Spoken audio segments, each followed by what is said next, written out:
What's up, guys? Rick from DFS On Demand here with your DFS preview for this week's WGC Mexico. I am currently hitting refresh on DraftKings every 5 seconds for the salaries to come out, so I figured I would just record the intro to this video in the meantime. So let's jump into winners from last week.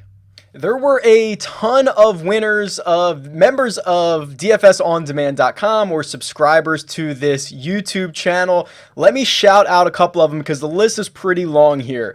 Todd, I don't know if you want me to say your last name. So Todd sent me a note. Use the core cascading method, which is the method that I used. Turned $15 into $370. Had a bunch of bullets coming down the stretch. Coach Beeve, I didn't see the total, how much you put in, but came in second in the big $20 for like $26,000 total across the slate. Awesome there. Ian used the live leaderboard and the head-to-head matchup tool. It looks like, from what I could tell, he won like 9 matchups, had Adam Scott on his betting slip. Very impressive stuff there. Josiah picked up Adam Scott at 33-1, so turned his $25 into $825. Rusco turned his $216 into $25,900. Wow. Really good stuff, guys. And then the Slack channel, the DFS On Demand Slack channel, I know MJ Martin was involved in this as well, killed Showdown this week. The conversation over there, the use of the live leaderboard, it feels like every week someone from the Slack channel is winning the Resurgence or like top 5ing it. So really good stuff there, guys. Keep up the good work. In terms of the giveaways, so last week, James Sutherland, you won the YouTube comment for a week free of DFSOnDemand.com, so I'll get you set up with that. Literally no one commented on the podcast, so I don't have a winner. It would have been the easiest one to win if anyone left an iTunes review. You would have won it because it would have been only you that I would have drawn. So we'll try this again, and I'll try to sweeten the deal for you. If you would like to win a week access to DFSOnDemand.com, the tools that a lot of these winners are using and the research that is available to you, a couple ways to do that. If you are on YouTube, like this video, make sure you're subscribed to the YouTube channel and comment below with who you think is going to win this week. If you're listening to audio podcasts, specifically on iTunes, go leave a 5-star rating and review. Say something nice about the show and leave me a way to get in touch with you, ideally like your Twitter handle. I will also sweeten the pot a little bit. I was at Riviera, I was at Genesis last week, and I picked up a couple of logo balls. And I know people collect these, and I know that they might be of note. So I've got one that is the Genesis Invitational, one that is Riviera Country Club. I will send these out to someone as well. So if you're interested in that, I know people collect them. It's pretty cool. I'll hit you up and I'll draw a name and send it out as well. All right, I'm going to go refresh DraftKings now, and I'll be back when I have the salaries.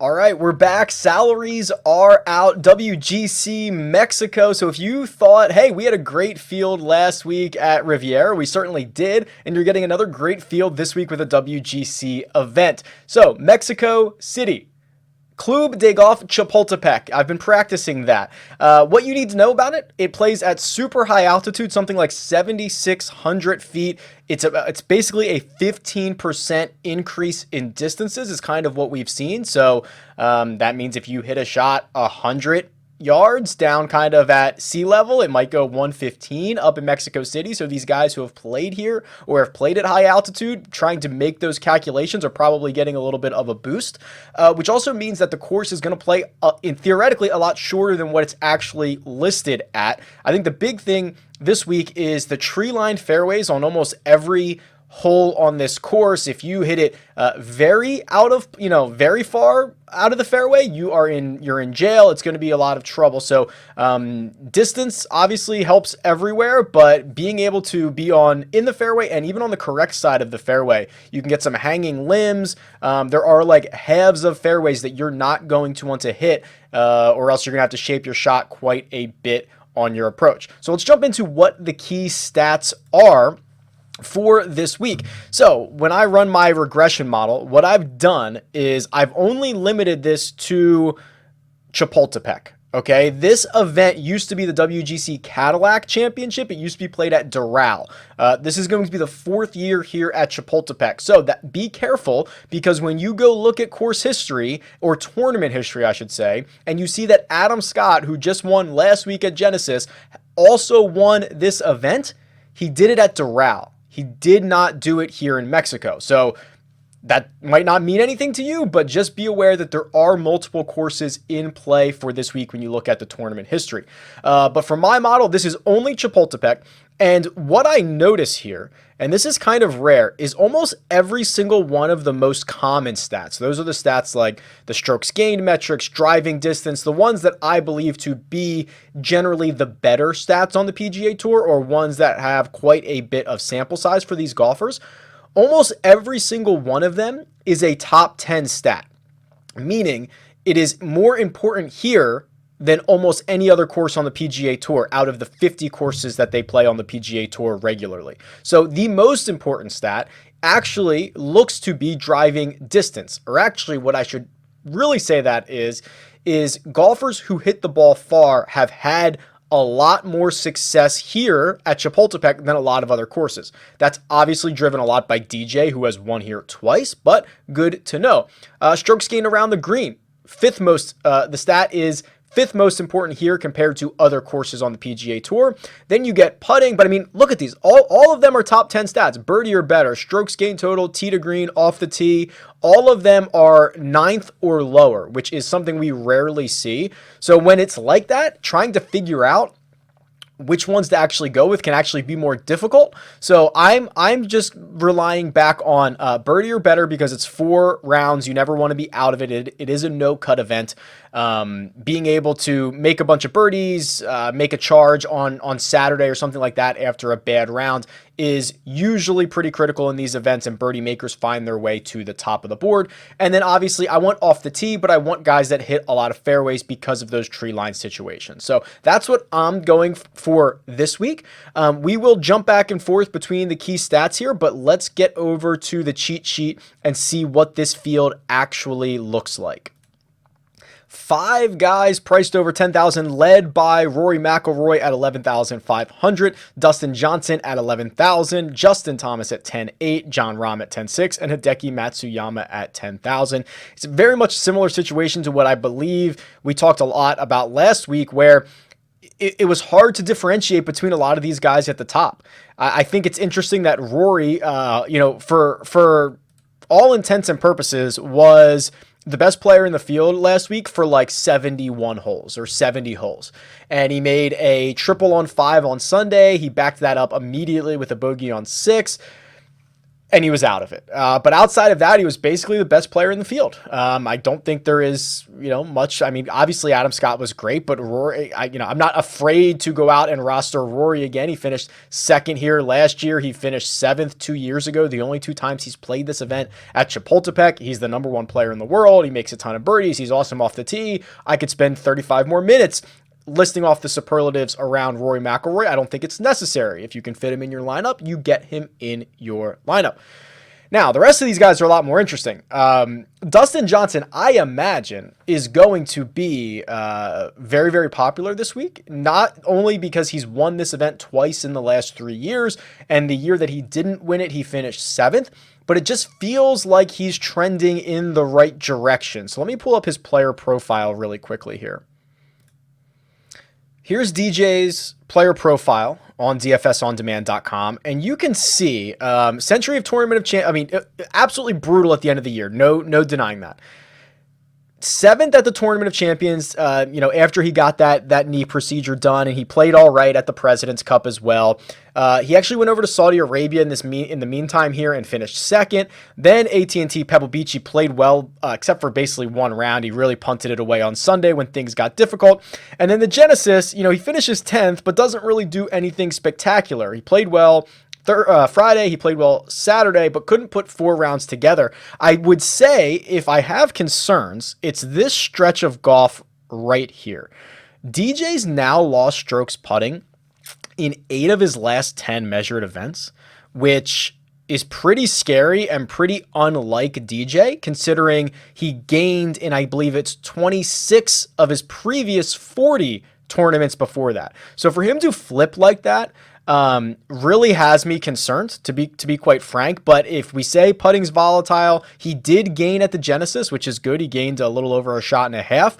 If he starts rolling it, even average, even, just gain, I don't know, 2 shots over the course of 4 rounds, you think he's going to be at the top of every single leaderboard. But I do actually think, as much as I like him, I think it's probably a good fade. Which can absolutely come back to bite you. He's trending. I just think his ownership, he's just going to suck it all up out of the 10K range here. And you've got Rory, you've got JT, who I think people are going to kind of write off after the miscut last week, and he looked pretty terrible across the board. Jon Rahm. Let's look up Jon Rahm's player profile here. His floor is so high. It felt like he did not even have remotely his best stuff last week, and he finished in a tie for 17th. Gains on approaches nearly every single week. Gains off the tee nearly every single week. It's just like his floor is so low. Or I'm sorry, excuse me, his floor is so high. We've talked about how all of his ridiculous finishes have been since the US Open last year. Like, he would be a fine play around here. That's why I'm just thinking DJ is going to be a tough ad or a tough guy to roster in something like a really big GPP if you're trying to win it. I don't know if he's necessarily, the guy for me. Hideki's the last guy in the $10,000 range. Hideki's trending, man. Let's go look at the live leaderboard. And this is the live leaderboard from last week at the Genesis. And this updates every 15 minutes. This is a free tool. So I know a lot of you use this for Showdown. It's how I use it. I use it for round by round betting. Super awesome. This is from the Genesis. So if we just sort by strokes gained tee to green, Hideki lapped the field last week. Okay, nearly 2 shots better than the next guy, who was Bryson, and then right behind him was Adam Scott. So he gained nearly 12.5 strokes tee to green. I believe he led the field off the tee. Yeah, led the field off the tee. Second in the field around the green, and then like 93rd in putting. Lost 3.5 strokes putting and finished 3 shots behind Adam Scott, which I know Hideki can't putt. I know that, but I'm addicted to these unbelievable ball strikers and these guys that, like if they just putt okay, and Hideki's won 2 WGCs before. Like this is definitely the type of setup, the type of event that really should suit his game. All right, the next tier here, the 9,000s. Webb Simpson down to Bryson DeChambeau. Adam Scott is here. Xander's here. Tommy Fleetwood is here. I will tell you, I immediately flocked to Bryson at 9,000. And I know it's going to be volatile because he's trying to figure out this new swing. There's a lot of stuff going on, but he's been pretty good. Let's go back to that live leaderboard here. If I sort back by strokes gained tee to green, you heard me mention it. 10.5 strokes tee to green last week. He lost 1.5 putting. Another guy who finished 3 shots behind Adam Scott. Felt like he was going to kind of steal this. He was really the one guy near the top of the leaderboard that never had like a really good day. Hideki was 7 under on Saturday on the third round. Adam Scott had his 7 under round on Friday. Bryson just goes 3 under, 1 under, 2 under, 2 under. Doesn't do anything spectacular, but plays well all 4 days. Don't quote me on this. I think he's the only guy who broke par all 4 days. I'm trying to look through this right now very quickly, and I believe that is correct. So very consistent. And the thing about Bryson, this is very much narrative based, which I don't like getting into, but this is Chapultepec. It's 7,600 feet. When you put these guys in a situation where they're going to have to make adjustments and they're going to have to recalculate all of their distances for their clubs, who do you trust to calculate that correctly? DJ? I mean, I guess he's done it twice. So yeah, I guess I do trust DJ, whoever's doing it behind the scenes for him. But I trust Bryson kind of in this situation, right? To get out there early, get the TrackMan out, and figure out what his numbers are leading up to leading up to Thursday. So like there is, to me, something to that. Remember that this is a guy who won 5 times in like a 17-month span. He can win on the PGA Tour. He's going through this swing change, this body change right now. He's going to figure this out. So my eyes immediately jump to Bryson. And then outside of that, you know, Xander didn't play well last week. Or I'm sorry, I shouldn't say that. He did not putt well last week. I know after like 2 or 3 rounds, he was having one of his worst putting performances of all time. I think he cleaned it up a little bit. He ended up finishing T23, but you know, I don't know. It is a no-cut event. These are the things that he usually succeeds in, but I'm not as excited to play him. I think Adam Scott is probably... you're probably just overpaying for this, right? You're paying coming off the win and the fact that he has won this event in the past, even though it wasn't here. Not super thrilled about it. I don't have any problem with Webb. I mean, he's accurate, deadly accurate off the tee. He's going to be just fine. But again, not as excited. Let's jump over to the key stats really quickly here. And let's go through some of the valuable ones here. So driving distance. Bryson leads the way. So that new body is working. 314.5 yards. Then Jason Kokrak at $7,000. Bubba at 82. Benyon at 7,400. And Scotty Schaeffler at 71. That rounds out the top 5. Strokes gained around the green. I usually don't love this stat, but considering it is one of the more important ones here, Jordan Spieth leads the way, gaining a shot per round around the green. He's $8,000. Hideki is here at $10,000. Hideki, I don't think people realize how good he is around the greens. He can't putt. Literally cannot putt to save his life, but super good around the greens. Rory at $11,500 is 3rd. Adam Scott is 4th. And Brandt Snedeker is 5th on this list. And then just for my, you know, sanity, let's look at strokes gained tee to green here. And you'll see Rory laps the field, 2.25 shots gains per round. Xander just under 2. Webb just under 1.9. Hideki 1.8. Justin Thomas 1.7. And then I'll actually go one more. Colin Morikawa at $8,500. That's the next tier. And I got to say this about Morikawa. He could have easily just given up and punted Genesis away. I believe he went out his opening 9 on Thursday. I think he went out in 40, which is not good. He could have easily said, I'm done here. He grinds it back. And there was a point on Sunday where he was in the top 10. He ran into a big number. I forget what number it is, but he was like 4 under through his first 4 holes. He made a bogey on like 6 or 7, something like that. And then he made like a triple later in the round, but it was a lot of good holes in a row, basically 2.5 really good rounds in a row for Morikawa, who has still yet to miss a cut in his professional career. I think he's now 20 for 20.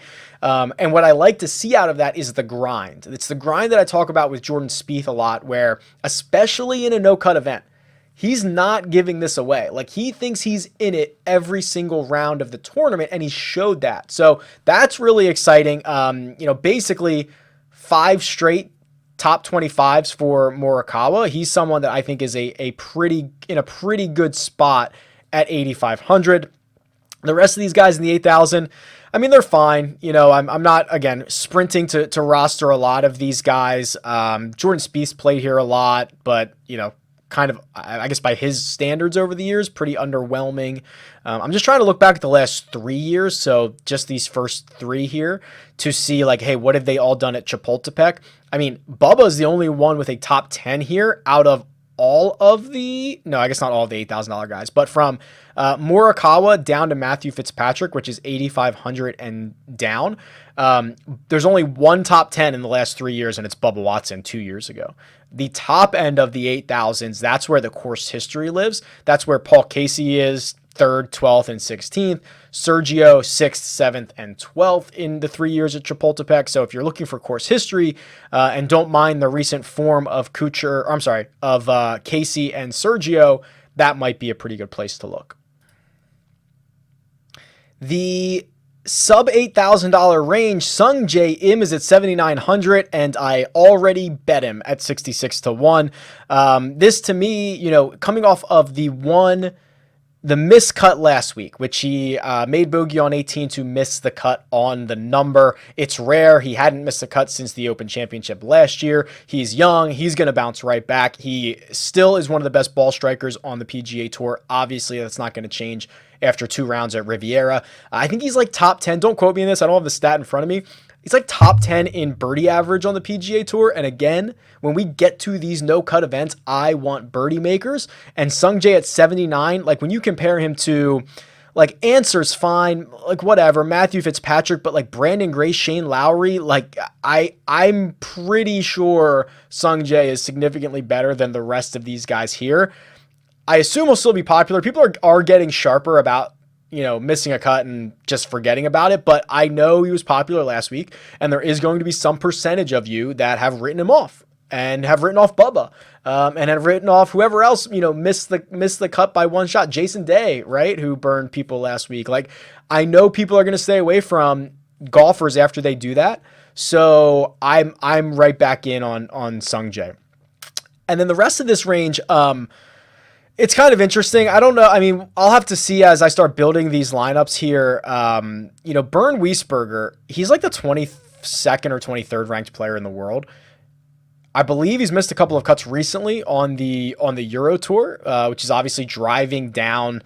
He was like 135 to 1 to win this golf tournament, which I think is pretty egregious. But he's there at 74. I always love Benny On, who is great tee to green and just can't putt. We haven't seen him since the Waste Management when he finished in a tie for 9th. That's just great.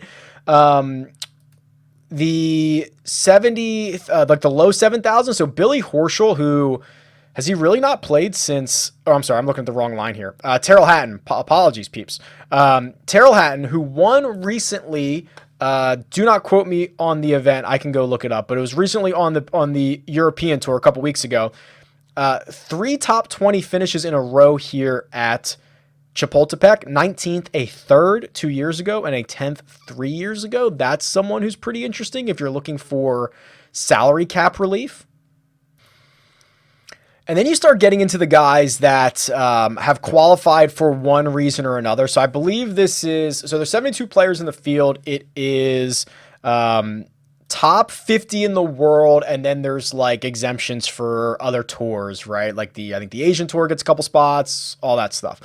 So then you start getting into these guys that are qualifying for those reasons. I don't know how he got in, but Scotty Schaeffler is here. Scotty Schaeffler has popped already a handful of times this season. Very long off the tee, finished 30th last week. Then it starts to get a little bit scary. Like, I mean, Lucas Herbert, who has already won this year, he can keep the Australian thing going. Like, I'm not necessarily interested in that. I still can't believe we're in this situation where Lanto is $6,700. I tweeted out last week. Actually, I'm going to pause because I'm going to go get the updated. I'm going to get the updated value. Actually, I don't even have to pause. I can go get the updated value matrix on this right now because I tweeted out last week about when Lanto is under $7,500. Basically, how much value he's returned. He's 68 again this week. Let's see what he did. All right, so he returned last week 8.3 times value, 57 DraftKings points. Now, keep in mind, scoring in general was down last week because of how difficult Riviera was. He still finished in, I believe, a tie for 37th, okay? So now you get to a place where you're guaranteed 4 rounds. I don't know. I just, like, I don't get it. I don't get why he's still priced here. I mean, he could have easily been $7,600. He's 68 or 67. 67. It's even worse. So here you go. Last handful of times. 6,800 at the Genesis got you 8 times value. 7,200 at Pebble Beach got you 11 times. He stunk at Waste Management, but then he went and 1, 2, 3, 4, 5, 6, 7, 8, 9, basically 10 straight times before that returned you 10 times value when he's priced under $7,500. I just, again, this kind of, compare him to his peers, right? Would you rather Lanto or Sebastian Munoz, who I actually think are both on my like DraftKings Pat Mayo's season-long draft team. Matt Wallace is here. Eric Van Ruin, guys you don't hear a lot of. Like I think I would much rather have the known entity of Lonto Griffin and plug him in there. All right, I think that'll do it. WGC Mexico, Club de Golf Chapultepec. Practice that one all week. A lot of good stuff coming out this week. Content coming out my ears. Tell me what you think. Tweet me at RickRunGood. Leave a comment below. Talk to you guys soon. Good luck.